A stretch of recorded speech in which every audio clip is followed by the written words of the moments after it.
Back with us on the SportsMax Zone on this Thursday, we start with cricket. Shimron Hetmeyer, Sheldon Cottrell and Roston Chase have been recalled to the West Indies ODI squad for the upcoming three-match series against Australia, set to start on July 20 in Barbados. The trio was omitted from the last ODI squad due to what selectors say was their failure to meet fitness standards. This is the full squad. Pollard, Hope, Allen, Bravo, Chase, Cottrell, Hetmeyer, Holder, Hussain, Joseph, Lewis, Mohammed, Philip, Puran and Shepherd. Now, the ODI series forms part of the ICC ODI Super League. This Super League will qualify 7 teams automatically for the 2023 50-over World Cup set for India. Before the ODI series, though, the teams will meet in a 5-match T20 series set to begin in St. Lucia on Friday. The Aussies had an intra-squad match on Wednesday, and Australia won. They batted first, 165 for 6 off 20 overs. Matthew Wade, 52. Mitch Marsh, 31. Mitchell Stark bowling for Australia, 2-3 for 30, and Zampa 1 for 25. And then when Australia 2 replied, another wicketkeeper, Felipe, 67. Henriquez put 51 runs on the board. Marsh 1 for 17 and Swapson 1 for 34. Australia 2 winning by 8 wickets with 15 balls remaining. Meanwhile, the Windies skipper Big Kyron Pollard says while some big names are missing from the Aussie selection, the Aussies are not a team to be taken lightly. This game is a crunch match for us. If it's one thing, I don't like to take anything for granted or lightly or, plan in a way whereas this one is important, this one is not so important. Each and every one is important. And, hence the reason, the fact that, we obviously didn't come out triumphant in the last series. We want to try to get some wins, on our belt. So each and every match, becomes, important to us. And we like the contributing factor from every one of our squad members. In terms of dot ball, yes, we have had a high percentage of dot balls, throughout the series and throughout the series prior to that as well. And as I said before, yes, it has been spoken about time and time again. I can assure, the guys that we try to not leave any stone unturned, and we don't try to take anything for granted because we have a wealth of experience and a wealth of, coaches around who, takes the time to go into the details as to where we need to improve, as a team. So there's a lot of conversations taking place, but as I said before, we can conversate, but we still need to put it into practice. And some things might just take longer than some, but that's just the nature of life and human beings. It's just like when we go into school, sometimes persons need extra lessons in order to get it right. But, we always hope that they're going to get it right and they're going to make us proud in whichever aspect of the game that they're actually playing. That's KP Kyron Pollard, the Windies captain. Joining us now to preview the match is the international man of cricket, Fazeer Mohammed. Fazeer, welcome again to the SportsMax Zone, sir. Good to speak with you once again.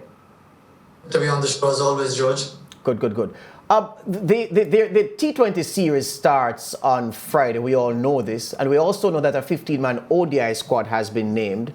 I looked at the ODI squad, Fazeer, and then I considered the fact that the ODI 50-over World Cup is in 2023, 2 years away. And I said to myself, perhaps it is that it would be foolhardy to think that the Windies selectors aren't still trying to fine-tune their T20 selections and continue to look at guys who may force themselves into that T20 squad, and that those considerations went into the 15 picked for the ODI squad. What say you on that?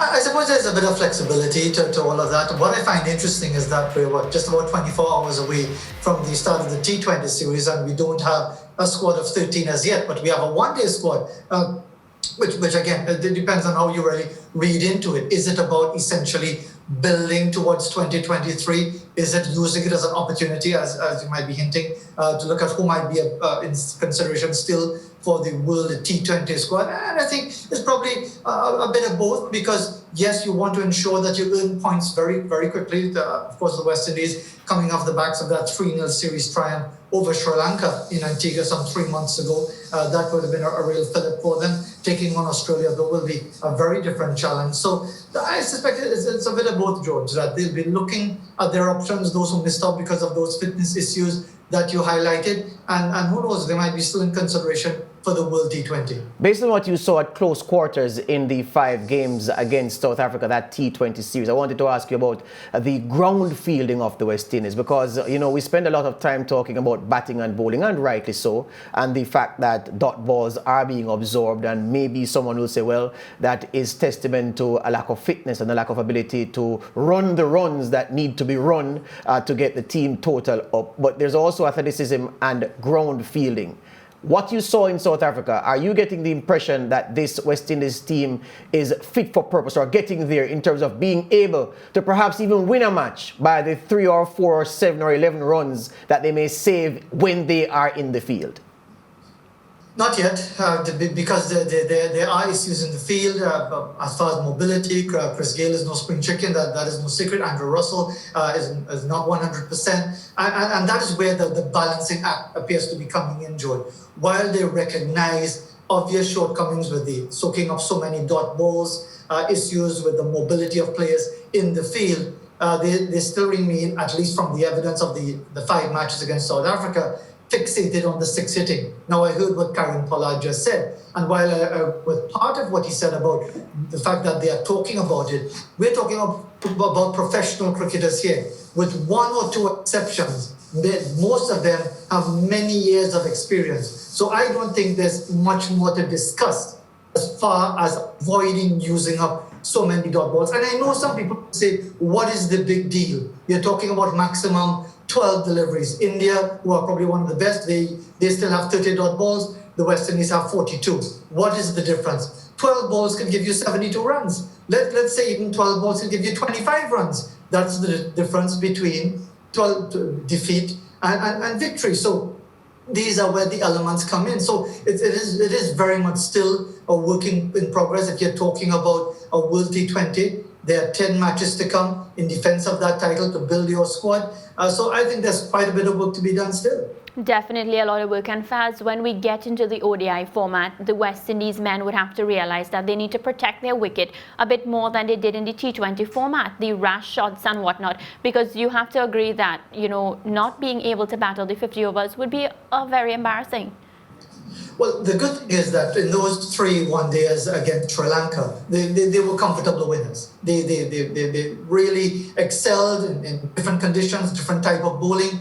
Let's see what happens in the 3 one-days to come in Barbados when the 5 T20s are over. It will take a week's time from tomorrow night until next week, Friday. But again, because there's so much focus on the white ball game, you almost get the sense that one-day cricket is now being referred to almost as a mini test match, because so many of our contemporary players are attuned to the shortest form of the game, T20, and even some of them play T10 in different parts of the world. Playing 50 overs aside is almost the modern equivalent of playing some sort of first-class test cricket. So it's really up to these players, whether you're talking about bowling a 10-over spell in 2 spells, it's about at the start of a 50-over innings and being the sheet anchor in a 50-over aside encounter. That's all part of the package, whether or not you prefer to chase, whether you prefer to set a target.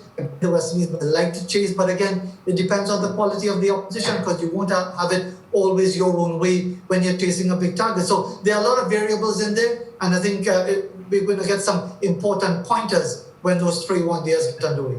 Were you surprised at the recalls of Shimron Hetmyer to the ODI squad, of course, Sheldon Cottrell and Roston Chase?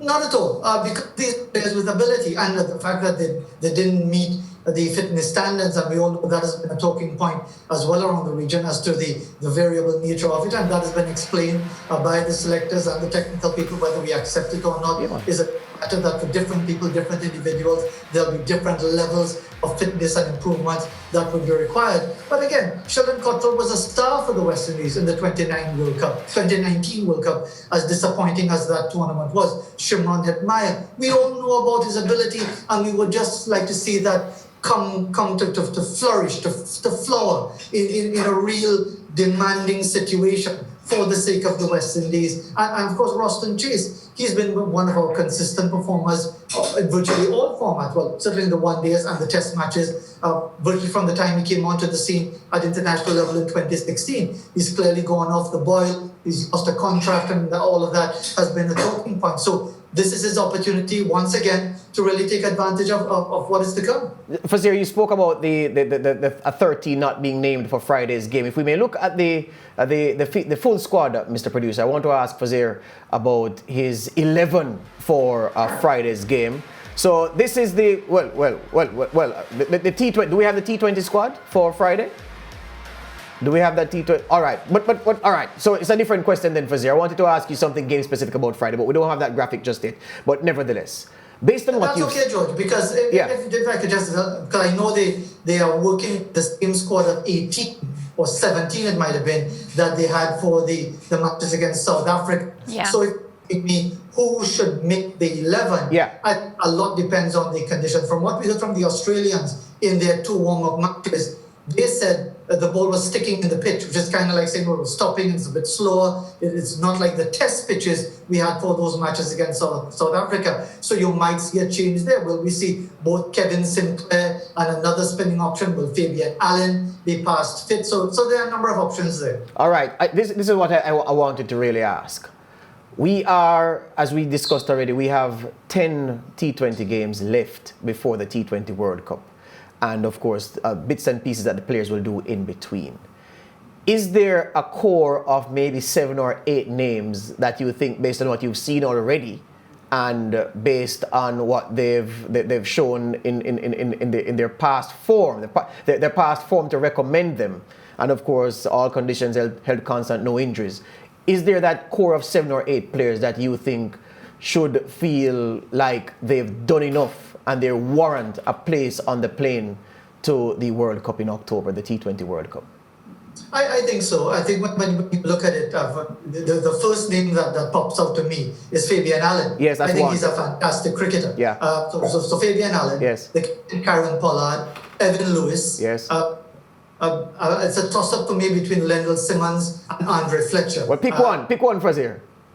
Okay. Lendl Simmons. Let me take the accusation of pretty bias. Let me go Lendl Simmons. Yes. In that regard. Dwayne Bravo. Yes. I think shown in that series that he's got quality. He's got all the attributes. Obed McCoy. Certainly he is in my team as well. As to a 7th player who I think would be an automatic selection, that to me is where I'm struggling, because I'm looking at the likes of Chris Gayle, of course Andre Russell.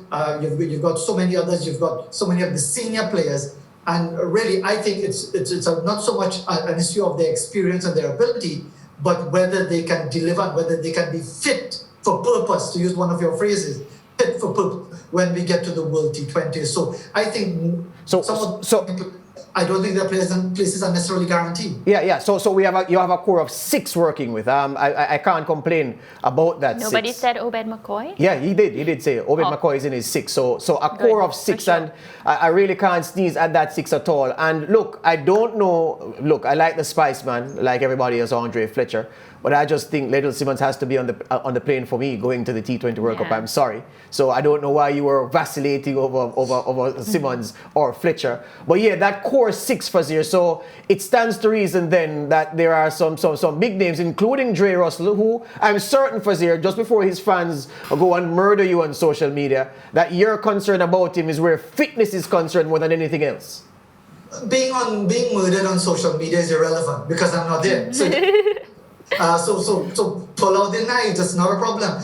But the issue is whether or not by the time we get to mid-October, November, whether he's fit. The same thing with Chris Gayle, fit and mobile and unable to perform or not.